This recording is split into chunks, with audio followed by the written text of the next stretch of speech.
I did this show last Father's Day. And when I got off stage, this guy came over to me and told me I reminded him of God. And I told him the only thing perfect about me is my family.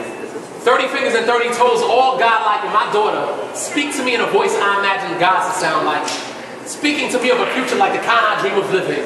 And one day, she'll grow to be a woman no man will ever deserve like her mother, who makes melodies out of moonshine. Fingers touch me, the things all nice girls are made of like the songs say.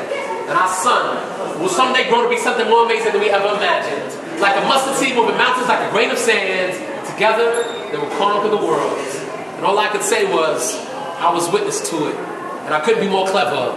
Believe me, I tried. This ain't about poetry or sounding prolific. It's about a man's pride and what trying to make harder than they already offer him. Trying to find beauty in the ugliness of it all. And I could be wordy if that's what it takes to make it more plain for you, but I don't want to do that. Because I want you to believe in fantasy and fairy tales. Because in the end, all everything is an idea that grew from a spark, that grew out of the darkness of one's imagination, and we are all trying to escape that darkness or nothingness and that never-ending story called the human condition. And you'll never hear me say, I'm only human. Because saying it like that can make it sound like a bad thing. And I'm not a mistake. I'm a descendant of shackles locked around the wrist of forsaken people reborn in the verse of a lonely poet, and life as a poet, it's harder than it looks. Roaches make my babies city see my babies more than I do, and it's hard, right? Picture 2 weeks gone, come home to relief through hugs and kisses, then come painful reminders like questions with even harder to explain answers like, Daddy, do you still love me? I thought I'd die when she asked me that. My heart fell, and there are no metaphors for that.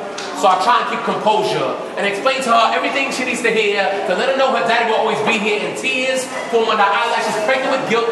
And she says, Daddy, don't cry, and hugs me and rubs my head. And I break down in areas of the house and I keep my secrets in. And even later, I whisper things to them all in their sleep. I only wish I had the courage to tell them when they were awake. And that's what makes this stage so safe. The comfort of a fourth wall in a three-dimensional world. All the trappings I could ask for, not one of them is good for me. See, I sacrifice every time I step to the mic, so you tell me if what I'm saying is worth me missing my family for.